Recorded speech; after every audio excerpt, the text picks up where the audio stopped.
আজকের আলোচনায় আমরা শুরুতে জানবো আমাদের বিসিএস কিংবা ব্যাংকের লিখিত পরীক্ষার প্রস্তুতির জন্য ইংলিশের প্রিপারেশনটা আমাদের কেমন হবে সেটা একটা ধারণা নিয়ে তারপর আমরা মূল আলোচনায় যাব।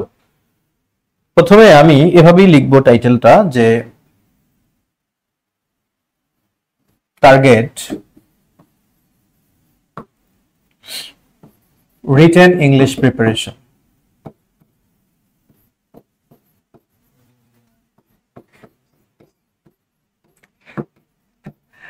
Target written English preparation. চমৎকার ভাবে খাতায় নোট করে নেবেন, সবকিছু একটা সাজানো গোছানো প্রস্তুতি থাকা দরকার। আমাদের সবার আগে যেটা দরকার, হ্যাঁ সবার আগে নাম্বার 1, 1 নম্বরে আমাদের একটু সিলেবাসটা বোঝা দরকার,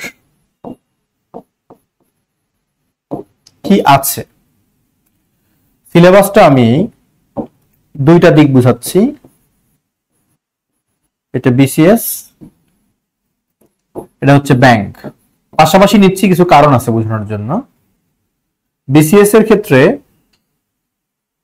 200 মার্কসের পরীক্ষা, যদি পিএসসি সিলেবাস পরিবর্তন না করে আর কি। আর ব্যাংকের ক্ষেত্রে আসলে কোনো গ্যারান্টি নাই, বিভিন্ন সময় ভেদে বিভিন্ন রকম হয়, তবে 100+ থাকে ইংলিশে 100+।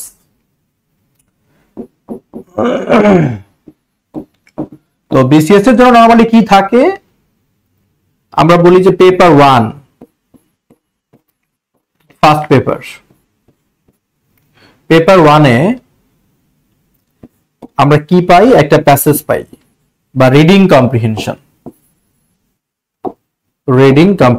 পাই।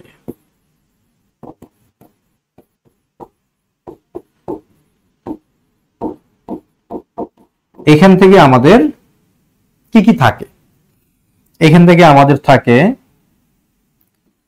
সরাসরি 30 মার্কস। কিসের উপর? থিমেটিক কিছু কোশ্চেন থাকে, সেগুলোর উত্তর করতে হয়।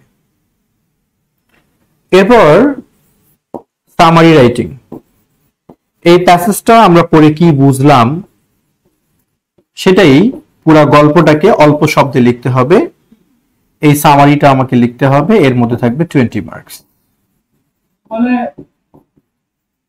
মিউট। এরপর আসি আমরা প্যাসেজের শব্দ, সেন্টেন্স এগুলো ব্যবহার করে গ্রামার অংশ থাকবে, গ্রামার অংশেই থাকবে 30 মার্কস।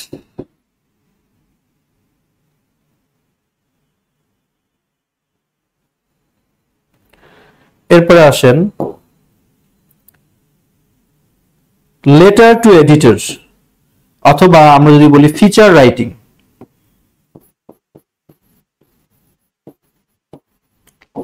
রাইটিং। যেটা পত্রিকার সম্পাদকের কাছে আমরা পাঠাবো, এখানে থাকে 20 মার্কস। পেপার 1-এ 100 মার্কস। আর যদি আমরা পেপার 2 এর কথা বলি, মানে সেকেন্ড পেপার, পরীক্ষা একসাথেই হবে।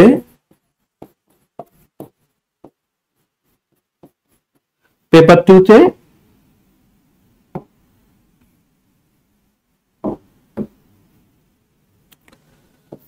ট্রান্সলেশন,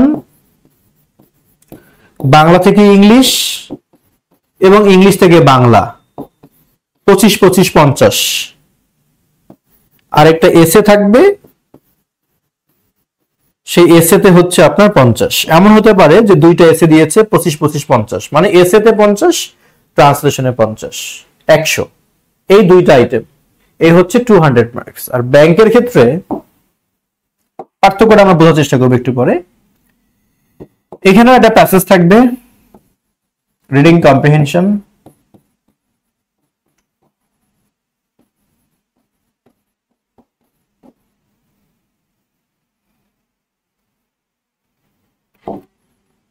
এখানে থাকে 20 মার্কস। এখানেও সামারি লিখতে বলা হয়, সামারি বা প্রেসি রাইটিং একই রকম বিষয়, সামারিতে টাইটেল থাকে না, প্রেসিতে টাইটেল থাকে, এখানেও 20 মার্কস।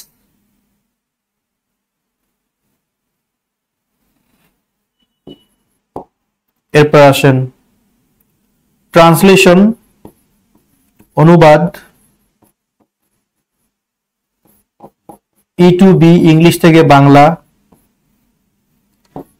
আবার ট্রান্সলেশন বি টু ই বেঙ্গলি থেকে ইংলিশ। একদম ঠিক ঠিকানা নাই, এই দুই অনুবাদ মিলে কখনো 10-10-20, আবার সিলেবাস পরিবর্তন হয়েছে, সেখানে অনুবাদে থাকবে 20-20-40। বুঝতে পারছেন? তো আপনাদের ধরে নিতে হবে এই অংশটুকুতে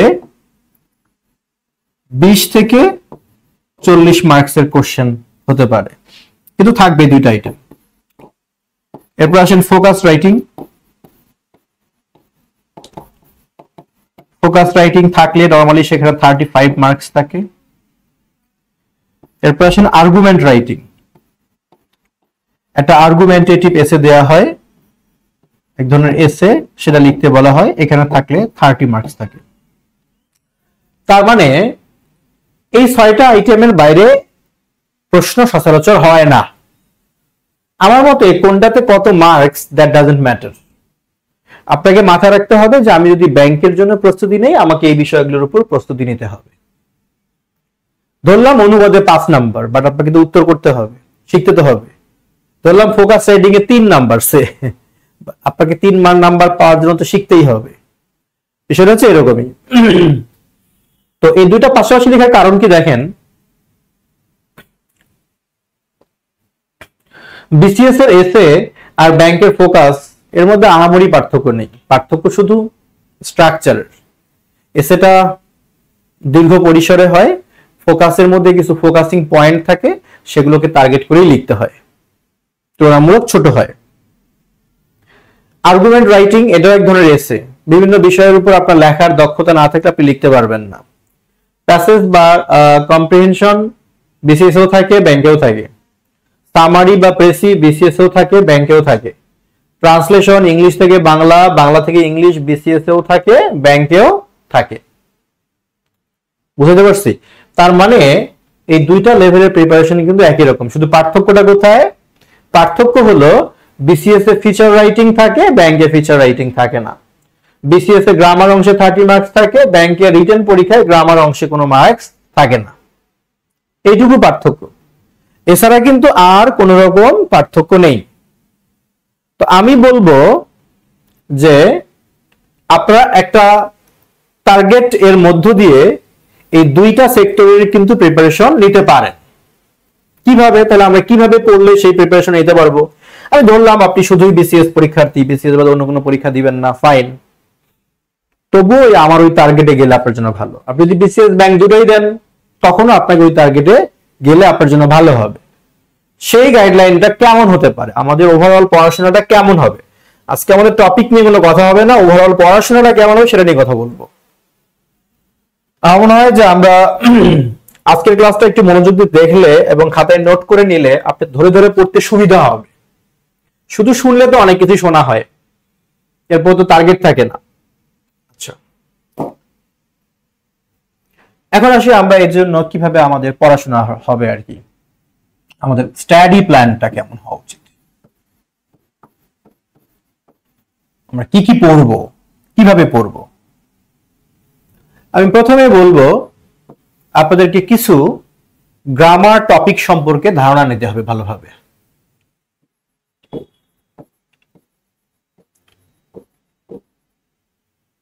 কিরকম? কোন গ্রামার গুলো? সবগুলো না, আমি সুস্পষ্ট করে বলতেছি যেগুলো আপনার লাগবে। ইউজেস অফ ডিটারমিনার্স, ডিটারমিনার এর ব্যবহার। আজকে আমার পুরো গাইডলাইনটা যদি আপনারা ফলো করতে পারেন, আশা করি যে আপনি বিসিএস হোক আর ব্যাংক হোক, যে কোনো লিখিত পরীক্ষায় দেন, ইংলিশ অংশটুকুর পরীক্ষা দিয়ে একটা আলাদা শান্তি পাবেন এবং আপনার মনে হবে যে আপনার পরীক্ষায় সিলেক্টেড হওয়ার পেছনে মূল অবদানকারী সেটা মনে হবে ইংলিশ। আচ্ছা, তো আমাদের প্রথম যে কাজটা দরকার সেটা হলো ডিটারমিনারের ব্যবহার শেখা। এর মানে শুধু আ ফিউ আর লিটল এর ব্যবহার শিখলে হবে না, ডিটারমিনারের 14 গোষ্ঠীর ব্যবহার শিখতে হবে আপনাকে, এবং সেন্টেন্সে কিভাবে প্রয়োগ করতে হয় সেটা শিখতে হবে। শুধু মেনি মানে অনেক, মাছ মানে অনেক, এটুকু বাংলা অর্থ শিখে কোনো লাভ নেই ভাই। আপনাকে মেনি, মাছ সেন্টেন্সে ব্যবহার করা জানতে হবে। অ্যানাদার, আদার, আদার্স, এদের মধ্যে পার্থক্যটা কি? A little, little, very little, less, least, a few, few, very few, fewer, fewest, a lot of, lots of, এগুলোর পার্থক্য আপনাকে বুঝতে হবে।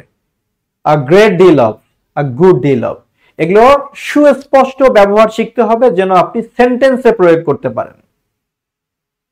সেটা অনুবাদে, ফোকাস রাইটিং এ, আর্গুমেন্ট রাইটিং এ, এসে রাইটিং এ, ফিচার রাইটিং এ, সামারি রাইটিং এ, যে কোনো জায়গায় ব্যবহার হতে পারে। এটা ব্যবহার আপনাকে জানতেই হবে। এগুলো না জেনে আপনি যত শর্টকাটে পড়েন লাভ হবে না, ভালো করতে পারবেন না। এজন্য আজকের ক্লাসটা আমি নিচ্ছি তাদের জন্য যারা লিখিত পরীক্ষায় ইংলিশ অংশে হিরোইজম বা বীরত্ব দেখাতে চান, তাদের প্রিপারেশনটা যেভাবে হওয়া উচিত। Uses of determiners. দেশের মানুষ আজ যেমন দুর্নীতির বিরুদ্ধে, তারপর বিভিন্ন স্বৈর শাসনের বিরুদ্ধে, বিভিন্ন অপকর্মের বিরুদ্ধে সজাগ হয়েছে, আমার মনে হয় আপনাদেরও উচিত নিজের দুর্বলতাগুলোর প্রতি একটু সজাগ হওয়া দরকার। সবাই সংস্কার হতে যাচ্ছে, আমরা নিজেদেরকে সংস্কার করব না কেন? It is high time. ডিটারমিনারের ব্যবহার। 2 নম্বরে আসেন, আপনাকে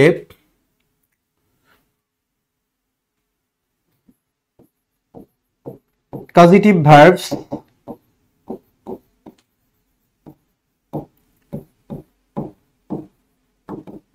কন্ডিশনালস,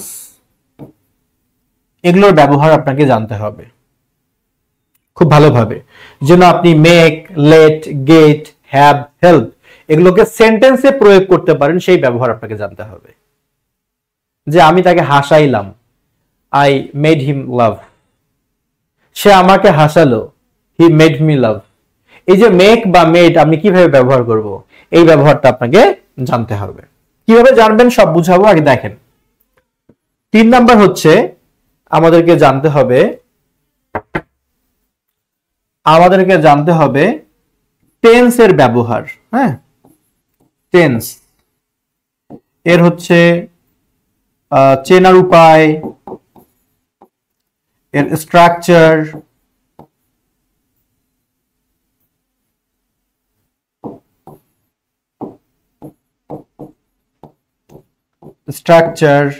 সেই স্ট্রাকচারটা অ্যাক্টিভ এবং প্যাসিভ দুই ভয়েসের।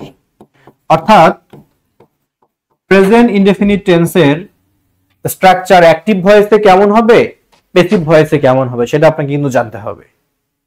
যে অ্যাক্টিভ ভয়েসে subject plus V1 plus object, passive ভয়েসে অবজেক্ট হয় তারপরে অ্যামিজার প্লাস মূল ভার্বের পাস্ট পার্টিসিপল, এটা আপনাকে জানতে হবে। টেন্সের চেনার উপায়, স্ট্রাকচার অ্যাক্টিভ বা প্যাসিভ ভয়েসে জানতে হবে খুব ভালোভাবে। আচ্ছা, 4 নম্বরে আসেন। চেনার উপায় বলতে একটা বাংলা বাক্য দেখে আপনি যেন বুঝতে পারেন এটা কোন টেন্সে আছে, প্রেজেন্ট ইনডেফিনিটে আছে নাকি প্রেজেন্ট পারফেক্টে আছে নাকি পাস্ট ইনডেফিনিটে আছে, এটা যেন বুঝতে পারেন। টেন্সের ব্যবহারটা খুব ভালোভাবে 12টা টেন্স সম্পর্কে স্বচ্ছ ধারণা রাখতে হবে। 4 number, uses of preposition. Preposition এর ব্যবহার খুব ভালো করে জানতে হবে। প্রেপোজিশন মানে শুধু ছোট স্থানের পূর্বে অ্যাট বসে আর বড় স্থানের পূর্বে ইন বসে, এগুলো দিয়ে বিসিএস বা ব্যাংকের লিখিত পরীক্ষায় প্রেপোজিশন কাজে লাগাতে পারবেন না। বরং এর 14 গোষ্ঠী সম্পর্কে জানতে হবে, যে অ্যাট কতগুলো ক্ষেত্রে ব্যবহার হতে পারে, আপনাকে সব জানতে হবে। যে অন কতগুলো ক্ষেত্রে ব্যবহার হতে পারে, সব জানতে হবে। আপনাকে জানতে হবে ছোট স্থানের পূর্বে অ্যাট বসে, সংক্ষিপ্ত সময়গুলোর পূর্বে অ্যাট বসে। সংক্ষিপ্ত সময় কারা, কোন সময়গুলোকে আমরা সংক্ষিপ্ত সময় মনে করি? যেমন ঘড়ি দেখে আমরা যে টাইম নির্ণয় করি, এগুলোকে সংক্ষিপ্ত সময় বলা হয়। এছাড়াও দিনের কিছু পার্ট আছে, রাতের কিছু পার্ট আছে, যেমন dawn, noon, dusk, night, midnight, late night, এগুলোর পূর্বে অ্যাড বসে। কোনো বিষয়ে কারো দক্ষতা বুঝালে অ্যাড বসে, কোনো কিছুর গতি, তাপমাত্রা, দ্রব্যমূল্যের পূর্বে অ্যাড বসে, সুনির্দিষ্ট দিক বুঝাতে অ্যাড বসে। এরকম আপনাকে অ্যাডের যতগুলো ক্ষেত্র আছে মোটামুটি গুরুত্বপূর্ণ সব ক্ষেত্রে ব্যবহার জানতে হবে, তাহলে আপনি সেন্টেন্স তৈরি করতে পারবেন। অন্যথায় কিন্তু সেন্টেন্স হবে বাট কারেক্ট হবে না। আচ্ছা, সো এই প্রেপোজিশনের ব্যবহারটা খুব সূক্ষ্মভাবে জানতে হবে। এরপরে আপনাকে জানতে হবে subject verb agreement. Subject verb এগ্রিমেন্টের 15-20টা রুলস সম্পর্কে ধারণা রাখলেই মোটামুটি চলে যাবে। তো আমার কাছে মনে হয় গ্রামারে অনেক কিছুই শেখার আছে, তবে এই 5টা বিষয় খুব জরুরি। গ্রামারে সবকিছুই দরকার, সেটা প্যারালালিজম বলেন, রিডান্ডেন্সি বলেন, হ্যাঁ সবই প্রয়োজন, কিন্তু আপনার রিটেন প্রস্তুতির জন্য এই 5টা টপিক সম্পর্কে অন্তত পরিপূর্ণ ধারণা না থাকলে কোনোভাবেই কিন্তু হবে না, এটা আপনাকে জানতে হবে। সাবজেক্ট ভার্ব এগ্রিমেন্টের পাশে পারলে right form of verb, right forms of verb এর যে রুলস গুলো আগে শিখছেন সেগুলো এগুলো দেখে নেবেন। এই 5টা গ্রামার এর টপিক সাথে আরেকটা নিতে হবে, অবশ্যই ভুলে গেছিলাম বলতে, এটা আমি এখানে না, আমি ওই আপনার 2 নম্বরে লিখে দিচ্ছি। মডালস এর ব্যবহার খুব ভালো করে জানতে হবে। শুধু ক্যান মানে পারা এইটুক জানলে হবে না, মেয়ে মানেও তো পারা, তো ক্যান আর মেয়ের মধ্যে পার্থক্যটা কি? মাইট মানেও তো পারা, বুঝতে হবে যে ক্যান দ্বারা সক্ষমতা বুঝায়, মেয়ে দ্বারা সম্ভাবনা বুঝায়, আর মাইট দ্বারা ক্ষীণ সম্ভাবনা বুঝায়, মানে খুব কম সম্ভাবনা। যে আই মাইট গো তার মানে আমি গেলেও যেতেও পারি, আর আই মে গো মানে হ্যাঁ আমার যাওয়াটা চান্স আছে, আর আই ক্যান গো মানে কি আমার যাওয়ার সক্ষমতা আছে, আমি চাইলেই যেতে পারি। এই পার্থক্যগুলো আপনাকে শিখতে হবে। তো এই 5টা গ্রামারের টপিক সম্পর্কে আমরা ভালো ধারণা নিব, এটা হলো আমাদের প্রথম কাজ। এবার আসেন পরে পেয়ে যাচ্ছি আমাদের 2 নাম্বার যে কাজটা। আমার 2 নাম্বার কাজটা হলো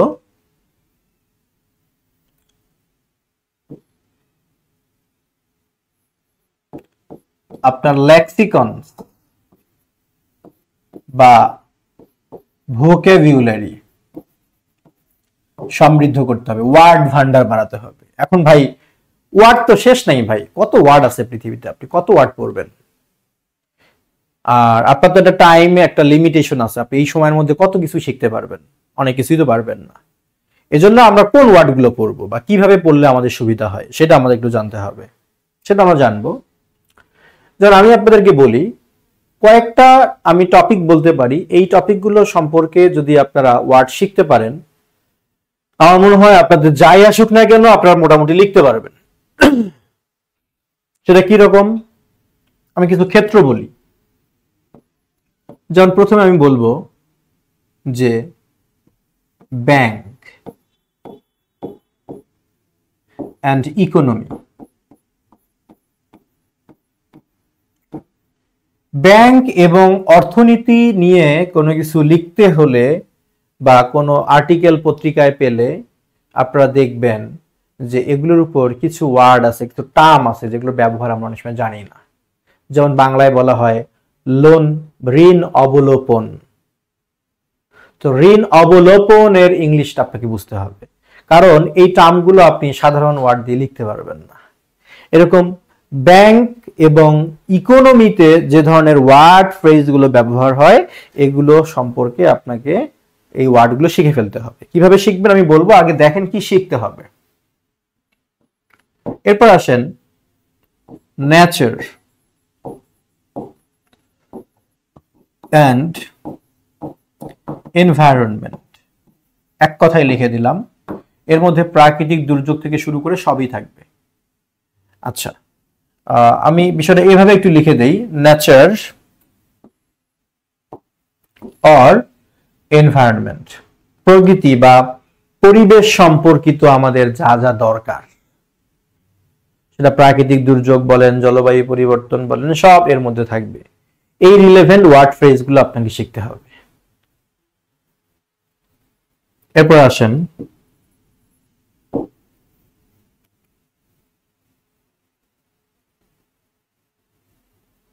যে কোনো একটা বই থেকে কিছু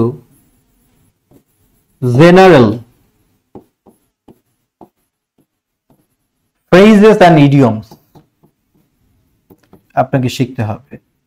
যেমন at sixes and sevens মানে কি এলোমেলো ভাবে, এরকম কিছু ছোটবেলা থেকে যে ফ্রেজ ইডিয়ম গুলো পড়তে আছেন এগুলো আপনাকে রিভাইজ করতে হবে, এগুলো আপনার প্রয়োজন হবে, রিভিশন দিতে হবে এগুলো। তারপরে আসেন এখন মুক্তিযুদ্ধের কথা আর নাই বলি। কিছুদিন আগে আর কি মুক্তিযুদ্ধ গুরুত্বপূর্ণ ছিল, মুক্তিযুদ্ধ সম্পর্কিত অনেক কিছু পরীক্ষা আসতো, এখন হয়তো আসবে না, না আসারই চান্স বেশি। তো আপনারা বেঁচে গেছেন, এই অধ্যায় আপনাদেরকে পড়তে হবে না, বাঁচার সুযোগ নাই, এখন অন্য কিছু করতে হবে। তো তারপরেও আমি লিখব বিভিন্ন প্রয়োজনে আপনার লাগবে, আপনার হচ্ছে ওয়ার অ্যান্ড কনফ্লিক্ট, যুদ্ধ, দ্বন্দ্ব, এগুলো সম্পর্কিত আপনাদেরকে পিচ, এই সম্পর্কিত ওয়ার্ড ফ্রেজ গুলো আপনাদেরকে শিখে নিতে হবে। এরপরে আসেন ট্রেড অর বিজনেস, ব্যবসা বাণিজ্য সম্পর্কিত। যেমন কাউকে যদি হুট করে বলা হয় যে বাণিজ্য ঘাটতির ইংলিশ কি লেখো, যদি সে জানে যে বিজনেস ডেফিসিট বলতে বাণিজ্য ঘাটতি, সে তো ভালো, নাও জানলে কি মনে হবে, তার কিছু মনে হবে ঘাটতি মানে তো ক্ষতি, লস অফ বিজনেস। এটা যে ভুল হবে তা না, বাট সঠিক টার্মটা শিখতে পারলে তো খুব ভালো হয়। So trade and business, trade or business, ব্যবসা বাণিজ্য সম্পর্কিত ওয়ার্ড ফ্রেজ গুলো আপনাদেরকে শিখে রাখতে হবে।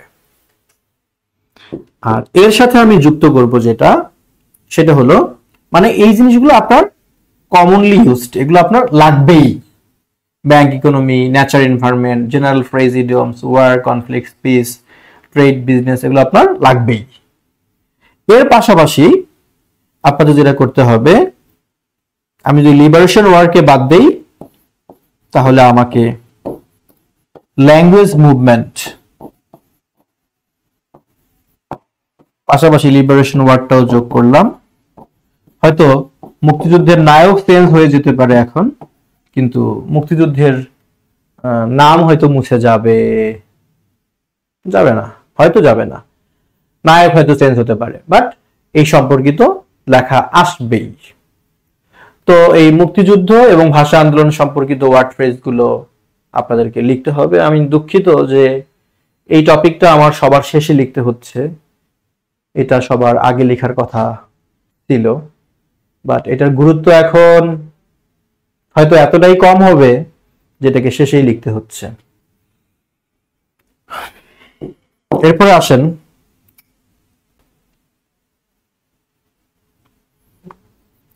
ডেইলি স্টার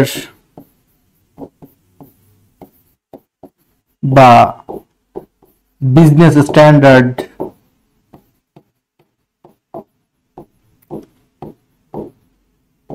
এই টাইপের পত্রিকা থেকে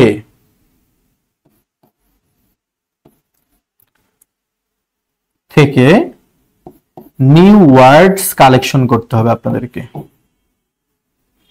নিউ ওয়ার্ড কালেকশন কিভাবে করবেন আমি এটা আজকে প্র্যাকটিক্যালি দেখাবো, যে পত্রিকা থেকে আমরা কিভাবে ওয়ার্ড কালেকশন করবো, এটা আজকে আমি দেখাবো ইনশাআল্লাহ। এটা হলো আপনার গ্রামার, এরপর সেকেন্ড লেভেলের কাজ, এটা প্রতিনিয়ত হবে। মাথায় রাখবেন আপনি গ্রামারটা হয়তো বা টানা 5 দিন 6 দিন পড়ে শেষ করতে পারবেন, শিখতে পারবেন, বাট এটা আপনি টানা 5-6 দিনে পড়ে শেষ করার চেষ্টা করবেন না। এটা আপনার যতদিন পর্যন্ত আপনি মনে করবেন যে আপনার হচ্ছে ডিজায়ার্ড জবটা আপনি পাননি, আপনাকে পরীক্ষায় অংশগ্রহণ করতে হচ্ছে, ততদিন আপনাকে এগুলো প্রতিনিয়ত ঝালাই করতে হবে, রিভিশন দিতে হবে। ডেইলি স্টারটা তো প্রতিদিন আপনাকে সংগ্রহ করতে হবে। এই ওয়ার্ড ফ্রেজ গুলো যদি আপনারা না শেখেন, আপনি যতই বিকল্প রাস্তা তৈরি করেন, বিকল্প বুদ্ধি বের করেন, ছন্দ মন্দ কৌশল শেখেন, লাভ হবে না, পিটের পরীক্ষা ভালো করতে পারবেন না। আপনি যত ফ্রি হ্যান্ড রাইটিং এর রুলস শেখেন, ট্রান্সলেশনের নিয়ম মুখস্থ করে একাকার করে ফেলছেন, কিচ্ছু করতে পারবেন না। আপনার ওয়ার্ডে নিয়ে আপনি লিখবেন কিভাবে, তো এগুলো আপনাদেরকে শিখতে হবে। এটা হলো আপনার সেকেন্ড লেভেলের কাজ। এবার আসি আমরা আমাদের থার্ড লেভেলের আমাদের কাজগুলো কি কি। আচ্ছা, আপনারা একসাথেই করবেন, জাস্ট আমি লেভেলগুলো বুঝাচ্ছি। থার্ডে আমাদের কাজ হলো প্র্যাকটিস। তো প্র্যাকটিস কি প্র্যাকটিস করব আমরা? ট্রান্সলেশন। কিভাবে প্র্যাকটিস করব, কাকে দেখাবো? টেনশনের কিছু নেই, আমার তো একটা হোয়াটসঅ্যাপ গ্রুপ আছেই।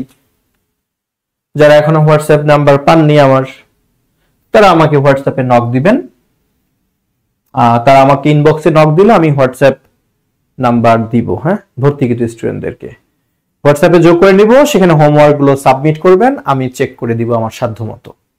ঠিক আছে, আমি একটা করে ক্লাস নিব, আপনারা প্র্যাকটিস করে আমাকে হোয়াটসঅ্যাপ গ্রুপে দিবেন। প্র্যাকটিসটা আমরা ট্রান্সলেশন প্র্যাকটিসটা করব। কিভাবে প্র্যাকটিস করব? আপনার প্রথম কাজ হলো সেন্টেন্স বেসড ট্রান্সলেশন। অর্থাৎ প্রথমে আপনি প্যাসেজে যাবেন না, প্রথমে আপনি ছোট ছোট বাক্য ভিত্তিক অনুবাদগুলো করবেন। তবে এই অনুবাদগুলো আপনারা এভাবে মিলাই করবেন যে 12টি টেন্স অনুসারে। তাই আপনার টার্গেট হচ্ছে যে আজকে আমি প্রেজেন্ট ইনডেফিনিট টেন্সের কিছু অনুবাদ প্র্যাকটিস করব। ওকে, ফাইন। আপনার নিজে নিজে বাক্য বানাবেন যে কোন বাক্যগুলো আমি নেব। ধরেন আপনি নিলেন যে গরু ঘাস খায়, প্রেজেন্ট ইনডেফিনিট টেন্স তো। তিল থেকে তৈল হয়, হ্যাঁ, তারপর প্লাস্টিক দিয়ে কলমটি তৈরি হয়। এরকম আপনি নিজে নিজে কিছু বাক্য তৈরি করবেন যেগুলো প্রেজেন্ট ইনডেফিনিট টেন্সের সাথে মিলে যায়। হ্যাঁ, 20টা বাক্য আপনি নিলেন, আপনি এই 20টা বাক্যকে এবার অনুবাদ করে ফেলেন। ক্লাস তো আমি করাবোই, ক্লাসে তো বুঝাবোই কিভাবে প্রেজেন্ট ইনডেফিনিট টেন্স অনুবাদ করতে হয়, একদম বুঝাবোই। সেই আলোকে অনুবাদ প্র্যাকটিস করবেন। তারপর আপনি কালকে প্রেজেন্ট কন্টিনিউয়াস টেন্সটা ধরেন, প্র্যাকটিস করেন। এইভাবে আপনি টেন্স, প্রতিটা টেন্সের অনুবাদ প্র্যাকটিস করেন আর হোয়াটসঅ্যাপ গ্রুপে আমাকে সাবমিট করেন, আমি আপনাকে বুঝাবো। এটাই সিস্টেম, এইভাবে আপনাদেরকে কাজগুলো করতে হবে। আচ্ছা, সেন্টেন্স বেসড ট্রান্সলেশন 12টি টেন্স অনুসারে। তারপরে লেভেলে আপনাদের কাজ যেটা করতে হবে, এটাও sentence based translation, sentence translation. তবে আপনারা এবার যে কাজটা করবেন, সিম্পল থেকে কমপ্লেক্স, কম্পাউন্ড, এই সেন্টেন্স গুলো আপনারা প্র্যাকটিস করবেন। আপনি নিজে নিজে জটিল বাক্য বানাবেন। কিভাবে আপনি নিজে জটিল বাক্য বানাবেন? তাহলে আপনি জটিল বাক্য বানাবেন এরকম যে যদি তুমি সেখানে যাও, হ্যাঁ, আমি খুশি হব। এরকম আপনি জটিল বাক্য বানান, বানিয়ে সেটাকে ইংলিশ করে ফেলেন। এভাবে যৌগিক বাক্য আপনি বানান, মানে কম্পাউন্ড সেন্টেন্স বানান, সিম্পল, কমপ্লেক্স, কম্পাউন্ড, এরকম 3টা সেন্টেন্সের আপনারা অনুবাদ প্র্যাকটিস করতে হবে। তারপরে আসেন, আপনাকে যেতে হবে, এরপরে যেতে হবে আপনাকে passage translation. Passage translation, passage অনুবাদে আমাদেরকে যেতে হবে।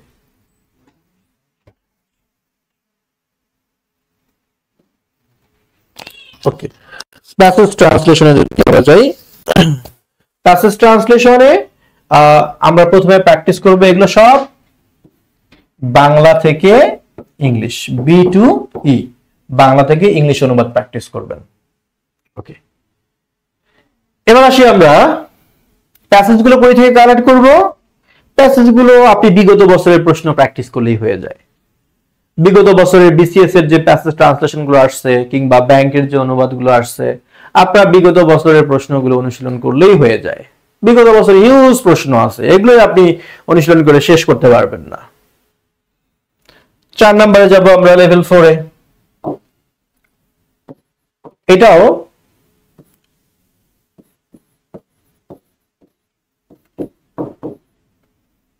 এটাও হচ্ছে আমার ট্রান্সলেশন প্র্যাকটিস করতে হবে। তবে ই টু বি, ইংলিশ থেকে বাংলা, এটা আপনার প্রতিদিনের কাজ। এটার জন্য আপনার একটাই সোর্স, সেটা কি? সেটা হলো যে আপনার ইংলিশ নিউজ পেপার থেকে ইংলিশ নিউজ পেপার এর এডিটোরিয়াল পেজ থেকে এডিটোরিয়াল পেজ অথবা যে কোনো আর্টিকেল হতে পারে, হ্যাঁ, অথবা যে কোনো আর্টিকেল, অথবা যে কোনো আর্টিকেল থেকে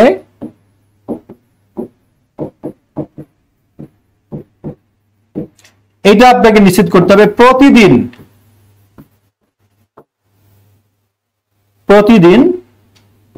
15 থেকে 20টি সেন্টেন্স, 10টি সেন্টেন্স দিয়ে পোষাবে না, আপনাকে প্রতিদিন 15 থেকে 20টি সেন্টেন্স অনুবাদ করতে হবে।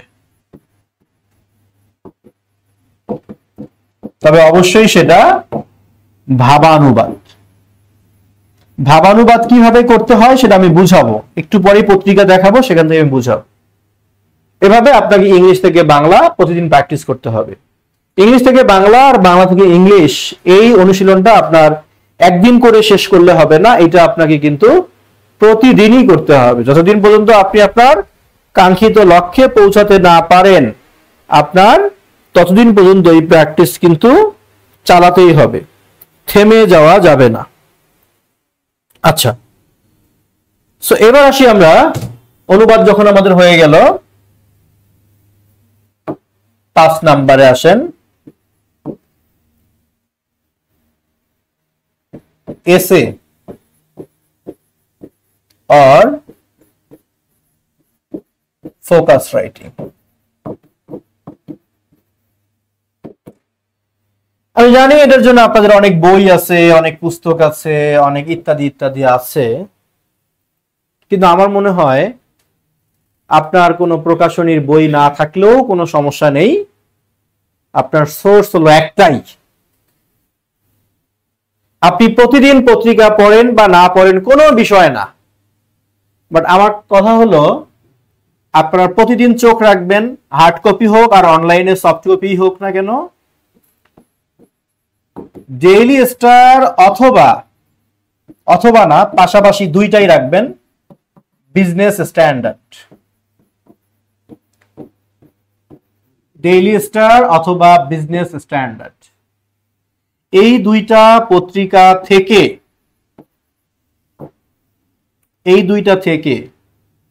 কিছু টপিকের কথা বলি। কালচার, সংস্কৃতি, এরপরে আসেন এনভায়রনমেন্ট, পরিবেশ, কান্ট্রিজ অ্যাচিভমেন্ট, দেশের অর্জন,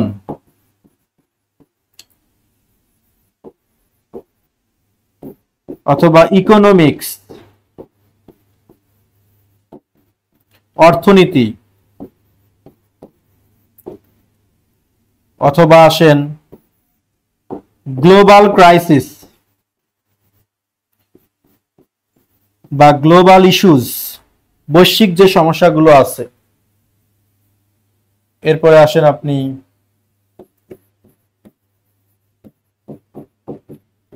ডোমেস্টিক ক্রাইসিস, দেশের ভেতরে যে সমস্যাগুলো আছে সেগুলো। সায়েন্স অ্যান্ড টেকনোলজি,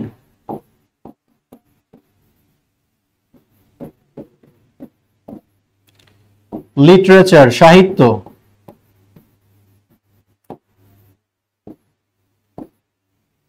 এরপরে আসেন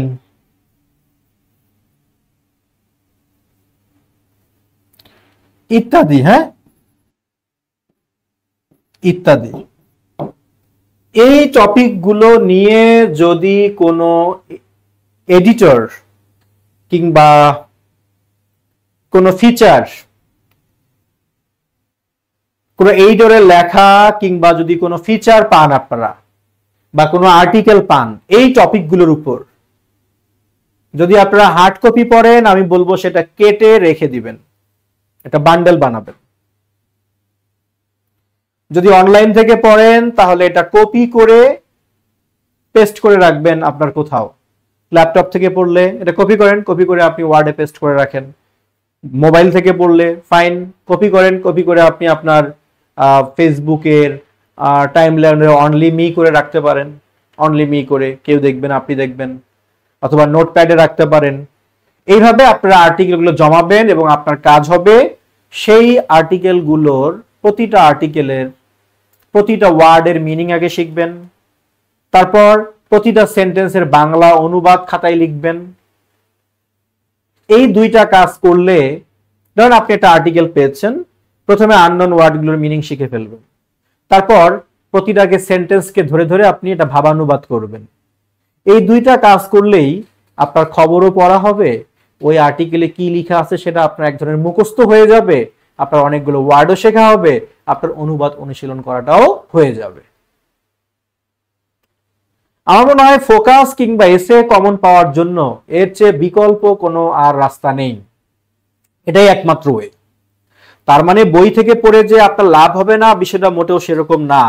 যেহেতু এসে বা ফোকাস চলমান ইস্যুগুলোকে কেন্দ্র করে বেশি আসে, তাই আমার মনে হয় এই দুইটা আপনাদের কাজ।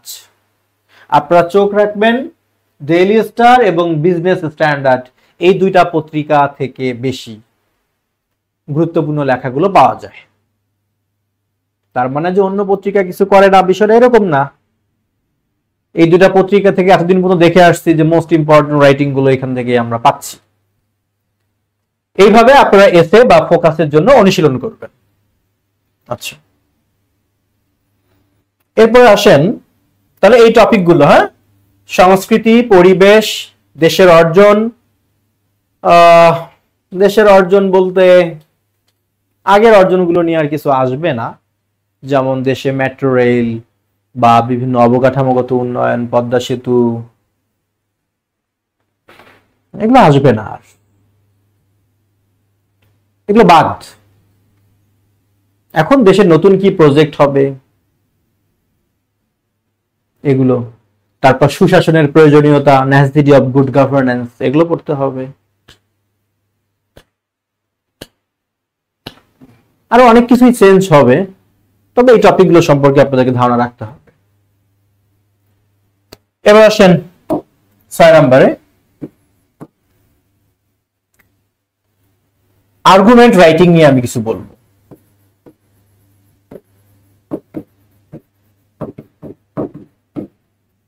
আর্গুমেন্ট রাইটিং হচ্ছে এটা আর্গুমেন্টেটিভ এসে, এক ধরনের ডিবেট আর কি।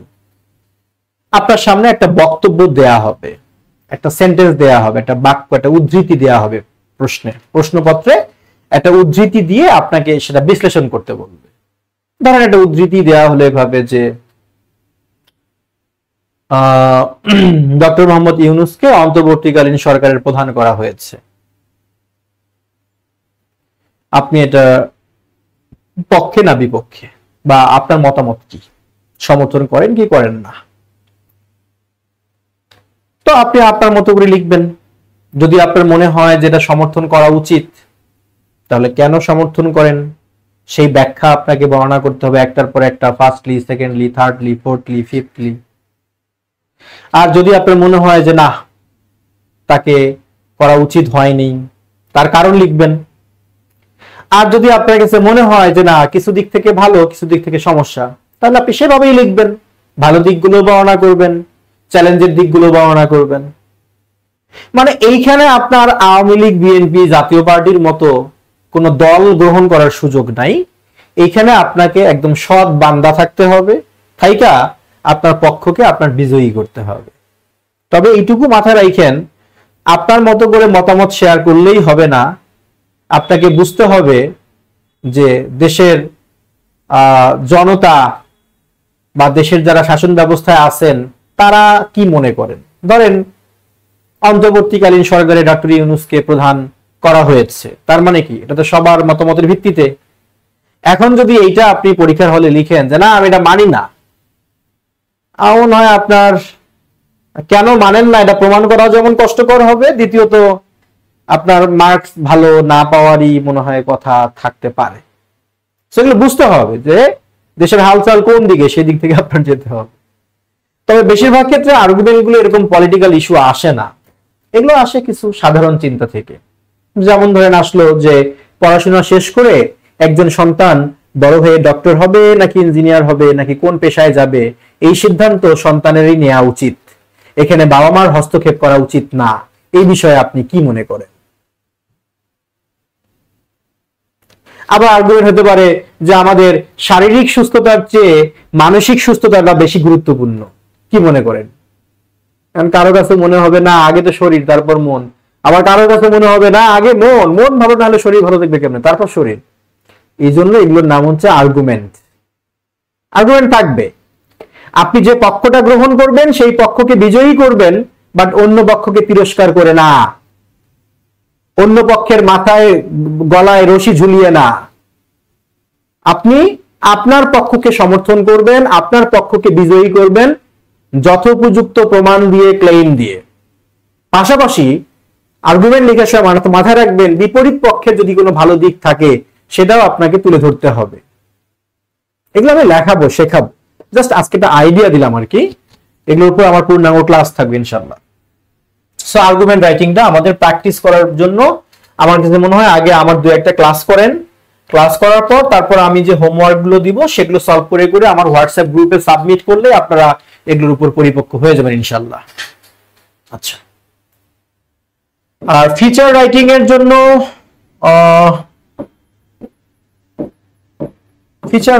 জন্য কি রকম ফিচার রাইটিংটা, একটা টপিক দিয়ে আপনাকে লিখতে বলা হবে যে এই হচ্ছে আপনার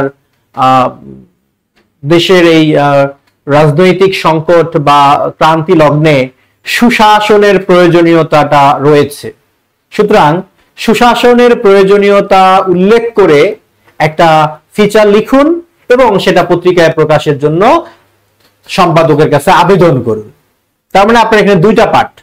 প্রথমে সম্পাদকের কাছে একটা আবেদন যে the editor, the daily star, তারপর আপনি লিখবেন জনাব আপনার লেখায় আমার এই লেখাটা প্রকাশ করলে আমি কৃতজ্ঞ থাকবো, কারণ এই লেখাটা এই বিষয়ের উপর যা খুবই দরকারি, ইত্যাদি ইত্যাদি।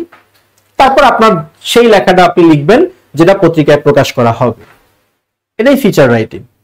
আমার এটার জন্য আপনারা হচ্ছে যে ফলো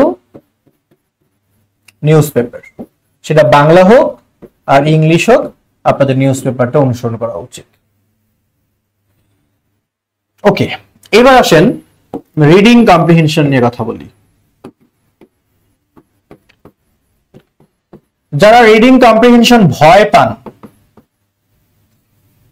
তাদেরকে আমি দুইটা লেভেল ধরাই দিচ্ছি, আপনি এই দুইটা লেভেলে গেলে ভয় পাবেন না ইনশাআল্লাহ। আপনারা প্রথমে আসেন লেভেল 1 বা লেভেল এ। লেভেল এ তে আপনারা কি করবেন, HSC English model question,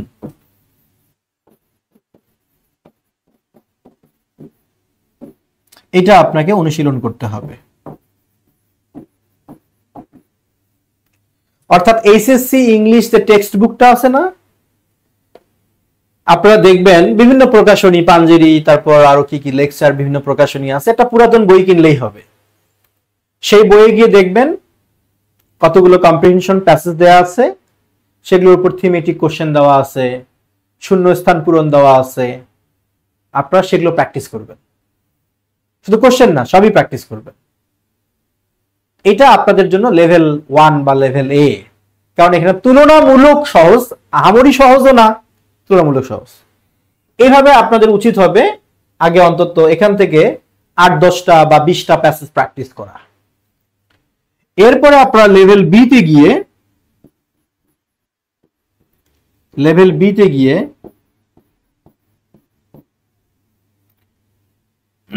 bank previous question,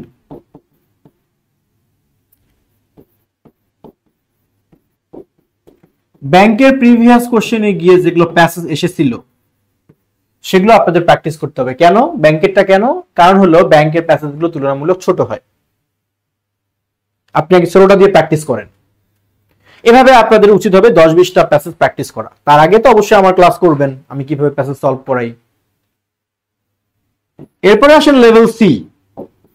level C তে গিয়ে আপনাদের উচিত হবে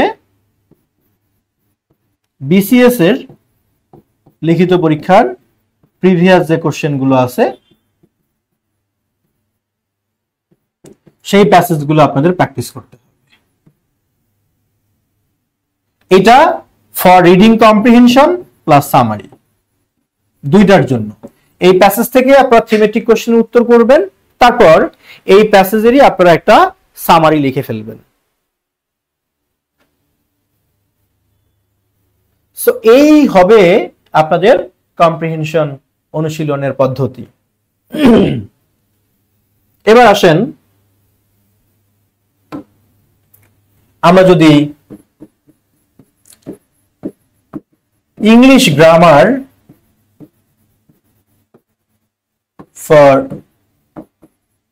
বিসিএস রিটেন এক্সামের কথা বলি, যে বিসিএস লিখিত পরীক্ষায় যে ইংলিশ গ্রামারের জন্য 30 মার্কস থাকে, এর জন্য আমাদের যে টপিকগুলো অনুশীলন করা দরকার, প্রথমত আমি বলবো যে ফরমেশন অফ ওয়ার্ডস।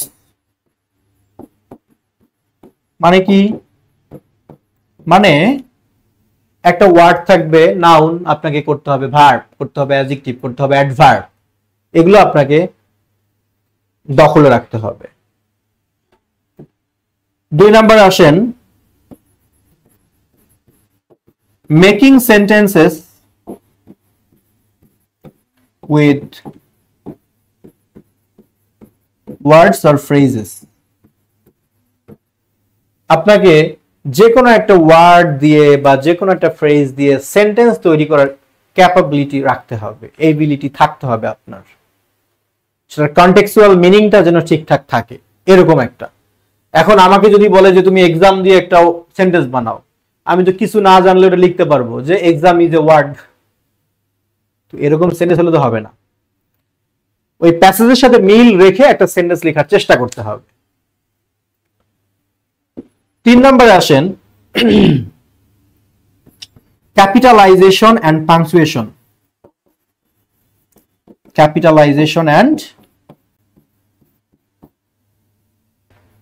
পাংচুয়েশন অর্থাৎ বিরাম চিহ্নের ব্যবহারগুলো, কোথায় ক্যাপিটাল লেটারের ব্যবহার করতে হয়, এগুলো আপনাকে ভালোভাবে শিখতে হবে। এর উপর প্রশ্ন আসে, প্রশ্ন যদি নাও আসে তবুও শিখতে হবে, কারণ আপনি এসে, ফোকাস, আর্গুমেন্ট যাই লিখতে যান ভাই, আপনার বিরাম চিহ্নের ব্যবহার ঠিক না থাকার মানে হলো আপনার লেখা কখনো লেখায় স্মার্টনেস আসবে না কিন্তু। এরপর আসেন জয়েনিং সেন্টেন্স বা কম্বাইনিং সেন্টেন্স। আপনি বিসিএস লিখিত পরীক্ষা দেন আর না দেন কোনো বিষয় না, এই টপিকটার উপর আপনার নলেজ রাখতে হবে। এই জন্যই, তা না হলে কিন্তু আপনি লং সেন্টেন্স লিখতে পারবেন না।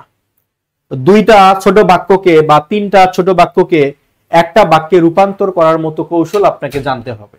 কখনো অ্যাপোজিটিভ ব্যবহার করে, কখনো বিরাম চিহ্ন ব্যবহার করে সেন্টেন্স জয়েন করা যায়, কখনো কানেক্টেড ব্যবহার করে, কানেক্টর ব্যবহার করে, কখনো কমপ্লেক্স সেন্টেন্স দিয়ে, কখনো কম্পাউন্ডে, কখনো সিম্পল সেন্টেন্সে ফ্রেজ ব্যবহার করে বিভিন্ন ভাবে সেন্টেন্স জয়েন করা যায়। এগুলো আমাকে শিখতে হবে। 5 নম্বরে সেন্টেন্স কারেকশন। একটা বাক্যে ভুল কোথায় আছে সেই ভুলটা খুঁজে বের করে সেটাকে সংশোধন করার মতো যোগ্যতা আপনাকে রাখতে হবে।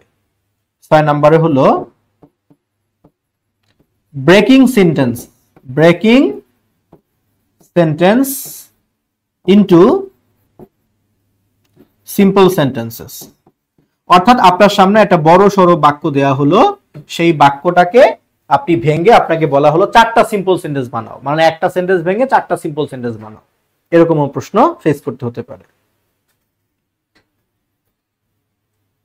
আচ্ছা, তারপর ফ্রেজ ইডিয়মস এর মিনিং ও লেখার প্রয়োজন হতে পারে। এরপরে আপনাকে জানতে হবে transformation of sentence. Transformation of সেন্টেন্সের মধ্যে কি থাকবে?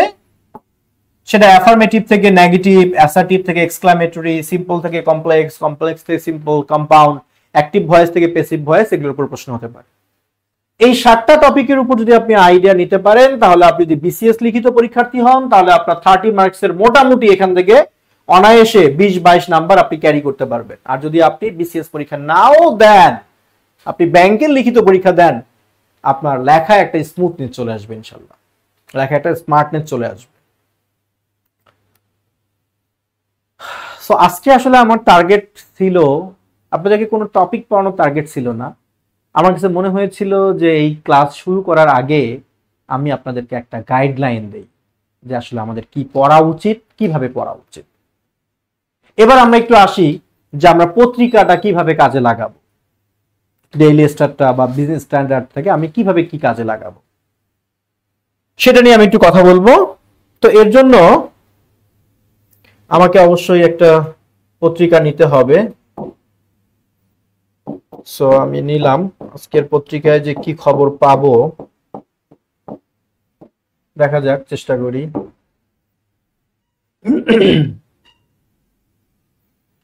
সব শুধু এগুলো খবর। আমি একটু যাব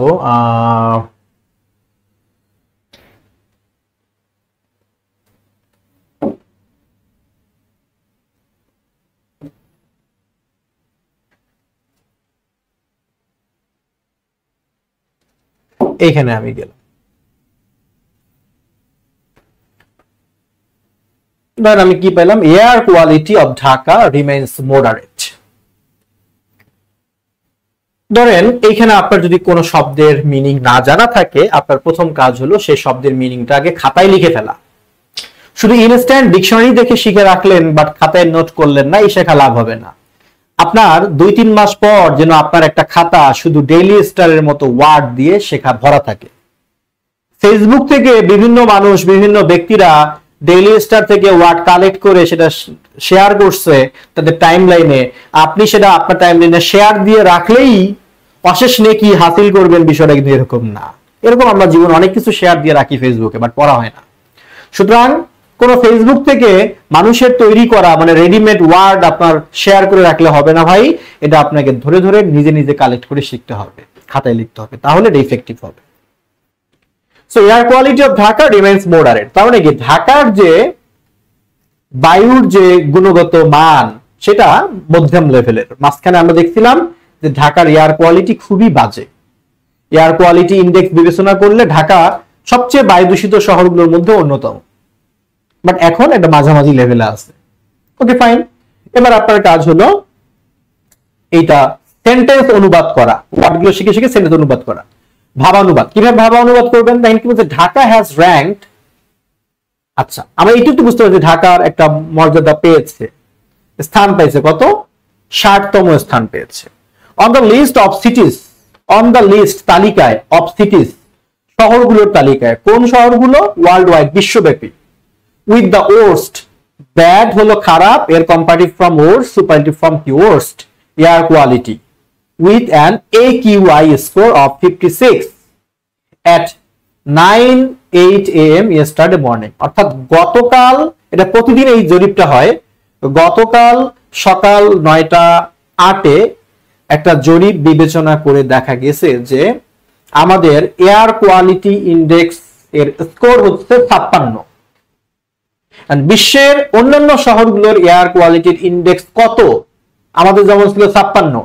এইটা বিবেচনা করলে দেখা যায় যে সারা বিশ্ব জুড়ে সবচেয়ে বায়ুর মান খারাপ এমন দেশগুলোর মধ্যে জরিপ করলে দেখা যায় ঢাকার অবস্থান হচ্ছে 60তম। তার মানে কি 59, 58, 57, 56 এই শহরগুলোর বায়ু দূষণের মাত্রা আরো বেশি খারাপ। সেদিক থেকে ঢাকা 60-এ আছে। এই দিক থেকে ঢাকা যত নিচের দিকে থাকবে তত ভালো হয়। আচ্ছা, তো এইবার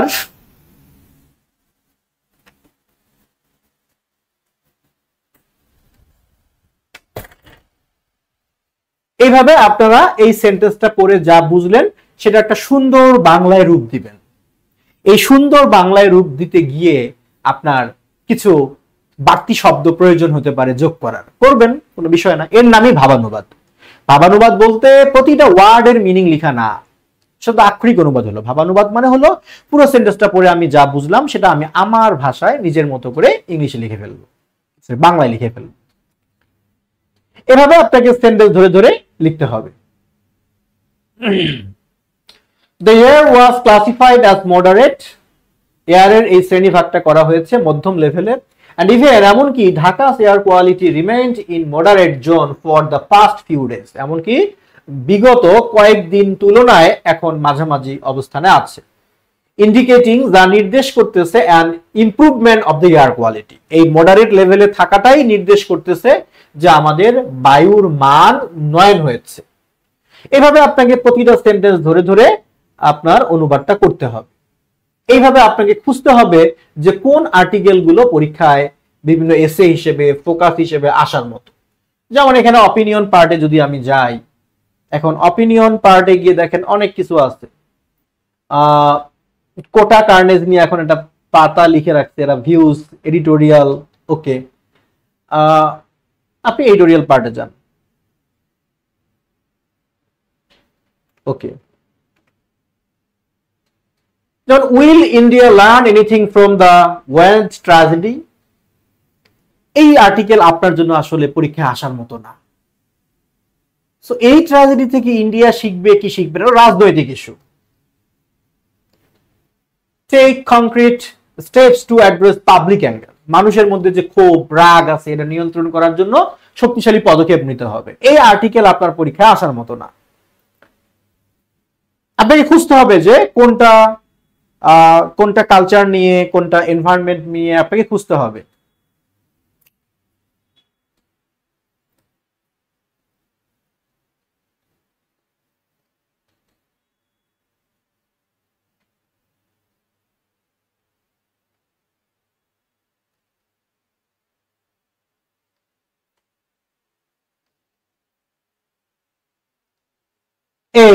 এই আর্টিকেলটা আমাকে পড়তে হবে। কি লিখছে এখানে?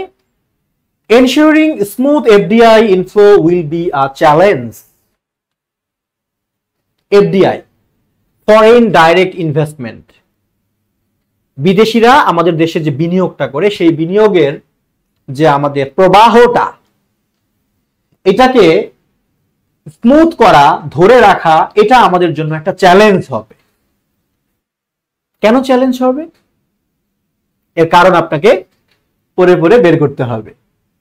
এইটা আপনার ফোকাস রাইটিং এ, আপনার এসে রাইটিং এ এই লেখাটা হুবহু এই টাইটেলে না আসুক পরীক্ষায়, বাট এই লেখা থেকে আপনি যে জ্ঞানটুকু আহরণ করবেন, যে তথ্যগুলো আপনি পাবেন, এটা আপনাকে ফোকাসে, আর্গুমেন্টে, আপনাকে এসেতে লিখতে সাহায্য করবে। ডেইলি স্টার থেকে যে টাইটেলে খবর প্রকাশ হয়েছে হুবহু সেই শিরোনামে আপনি এসে বা ফোকাস পাবেন, এমনটা ভাবা বোকামি। বাট এগুলো পড়ে আপনি যে তথ্য পাবেন, ধারণা পাবেন, সেটা দিয়ে স্মুথলি আপনি যে কোনো কিছু লিখতে পারবেন ইনশাল্লাহ। আপনার ওয়ার্ড যেমন শেখা হবে, ডেটা কালেক্ট করা হবে, অনুবাদ করা হবে। প্রথমে আননোন ওয়ার্ডগুলো আপনারা শিখে ফেলবেন, তারপর ভাবানুবাদ করবেন। প্রতিটা সেন্টেন্সকে আপনাকে ভাবানুবাদ করতে হবে। যেমন কি বলছে, government has a lot to do to recover business and investor confidence. তাহলে গভর্নমেন্ট হ্যাজ, সরকারের আছে, সে অন্তর্বর্তীকালীন সরকার হোক আর যেই হোক না কেন, তার আছে। কি আছে? আ লট, প্রচুর পরিমাণে আছে, অনেক দায় দায়িত্ব আছে। কি আছে? To recover business and investor, এটা আগের নিউজ আর কি। ব্যবসায়ীদেরকে বা যারা বিনিয়োগকারী তাদের মাঝে আস্থা ফিরিয়ে নিয়ে আসার জন্য সরকারের অনেক দায় দায়িত্ব আছে। কারণ এখানে এটা 30 জুলাইয়ের নিউজ, তার মানে দেশে যে ঘটনাগুলো ঘটেছে সেগুলোর প্রেক্ষাপটে ব্যবসায়ীরা, ইনভেস্টররা তারা কনফিডেন্স হারিয়ে ফেলেছে। এভাবে আপনি সেন্টেন্সটার বাংলা অনুবাদ করে ফেললেন। এরপরে আপনার দেখেন কি বলছে, ভায়োলেন্স সেন্টারিং। ভায়োলেন্স সেন্টারিং মানে কি? কেন্দ্র করে। Around the quota reform movement, quota সংস্কার আন্দোলনকে কেন্দ্র করে যে ধরনের সহিংসতা হয়েছে সেইটা। 5 ডে টোটাল ইন্টারনেট ব্ল্যাকআউট, পাশাপাশি টানা 5 দিন ইন্টারনেট বন্ধ বা ব্ল্যাকআউট। অ্যান্ড দ্য অনগোয়িং, এই যে অনগোয়িং মানে চলমান, আপনি অনগোয়িং ওয়ার্ডটা শিখতে পারলে এটাকে আপনি অনেক কাজে ব্যবহার করতে পারবেন। চলমান কারফিউ, তাহলে এতক্ষণ ধরে আমরা বাক্যের কি পাইলাম? সাবজেক্ট পাইলাম। দেখেন একটা সাবজেক্টে কতগুলো ফ্রেজ ব্যবহার হতে পারে। এখানে দেখেন কতগুলো ফ্রেজ ব্যবহার করছে, খেয়াল করেন। Violence centering around the quota reform movement, quota সংস্কার আন্দোলনকে কেন্দ্র করে সহিংসতা। এই যে ভায়োলেন্স, এটা হলো নাউন, আর এরপরে যে ফ্রেজটুকু ব্যবহার হয়েছে এটা হচ্ছে অ্যাডজেক্টিভ ফ্রেজ। আচ্ছা, তারপর 5 ডে টোটাল ইন্টারনেট ব্ল্যাকআউট, টানা 5 দিন internet blackout. And the ongoing curfew, এবং চলমান কারফিউ। তাহলে এই অংশটুকু হলো আমার সাবজেক্ট। এগুলো কি করছে? Have naturally shaken foreign investors confidence, shaken, shake দুইটা অর্থে ব্যবহার করা হয়। একটা হচ্ছে কমিয়ে নিয়ে যাওয়া বা দুর্বল করে দেওয়া। তাহলে এগুলো কিন্তু স্বাভাবিকভাবেই আমাদের বিদেশি বিনিয়োগদের যে আস্থা বাংলাদেশে আছে সেটা কিন্তু আস্থাটাকে দুর্বল করে দিয়েছে। হুইচ যা মাস্ট বি অ্যাড্রেসড, এই জিনিসটাকে অবশ্যই আমাদের মোকাবেলা করা উচিত, এই জিনিসটা নিয়ে আমাদের কাজ করতে হবে। তাহলে এই সেন্টেন্সটা পড়ে আপনি যা বুঝলেন সেটা আপনি এমন একটা বাংলা বাক্যে লিখবেন যে বাংলাটা মেলোডিয়াস হয়, পড়লে যেন পড়তে ইচ্ছা করে, শুনলে যেন শুনতে ইচ্ছা করে। এজন্য আপনার 2-4টা বাংলা বাড়তি শব্দ যোগ করলে কোনো সমস্যা নেই। এটার নামই হচ্ছে ভাবানুবাদ। এইভাবে আপনাকে পুরো আর্টিকেলটা অনুবাদ করতে হবে, আননোন ওয়ার্ডগুলো শিখতে হবে। এভাবে যদি আপনি ডেইলি স্টার পড়েন বা বিজনেস স্ট্যান্ডার্ড পড়েন তাহলে আমার মনে হয় আপনার জন্য এগুলো পড়া সার্থক হবে। আর যেখানে যেখানে বুঝবেন না, যেমন অনগোয়িং মানে আমি বুঝি না, আমি ক্লিক করলাম, অনগোয়িং এর মিনিং দেখাচ্ছে আমার কি টু বি অনগোয়িং মানে হচ্ছে অকারিং, যা ঘটতেছে, হ্যাপেনিং। তারপরে শব্দটার মিনিং কিন্তু আমি পেয়ে গেলাম। কারণ আমি শেকেন শব্দটার মিনিং জানি না। Shaken to cause, to move rapidly in opposite directions alternatingly. আচ্ছা, এটাই আর কি দুর্বল হওয়া বোঝাচ্ছে। তারপরে যে কোনো ওয়ার্ড আপনি যখনই মিনিং বুঝবেন না, মোবাইলে দেখেন আর আপনি ল্যাপটপে করেন, আপনি জাস্ট সেই ওয়ার্ডটার মধ্যে ক্লিক করলেই কিন্তু আপনি এটার মিনিংটা পেয়ে যাবেন। এইভাবে আপনাকে ডেইলি স্টার পড়তে হবে। সো আমার আসলে উদ্দেশ্য ছিল এইটাই যে আপনাদেরকে এই বিষয়গুলো সম্পর্কে একটা ধারণা দেয়া, একটা গাইডলাইন দেয়া, সেটা আমি দেওয়ার চেষ্টা করলাম। এখন আমি একটু জানিয়ে রাখি আপনাদেরকে যে আমাদের ক্লাসগুলো আমরা স্বাভাবিকভাবে নতুন গতিতে যাব। আমাদের ক্লাসগুলো হবে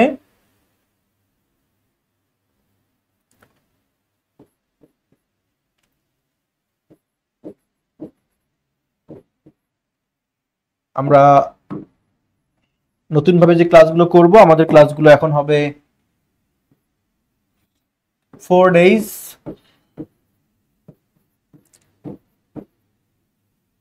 in a week। সপ্তাহে আমাদের 4 দিন ক্লাস হবে। একটা হচ্ছে রবিবার, মঙ্গলবার,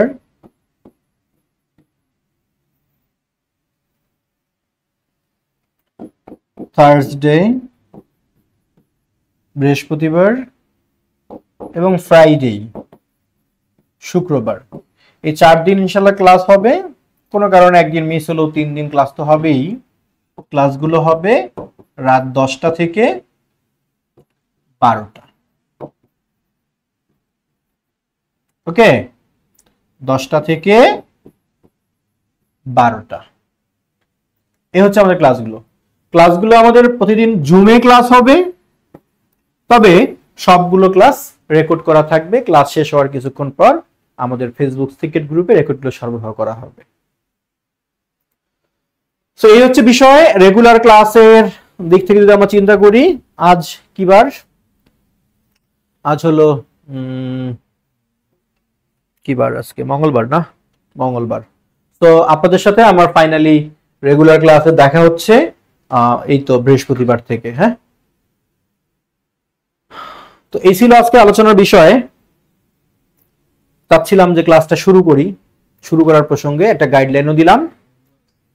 আজকে সোমবার, তার মানে আজকে আপনাদের সাথে ক্লাস ছিল না, আজ ক্লাসটা নেওয়া হলো। ইনশাল্লাহ কালকে যেহেতু মঙ্গলবার, কালকে ক্লাস থাকবে।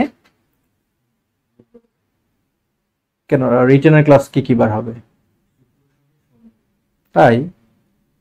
ও আচ্ছা, আমি ডেটে ভুলে গেছি।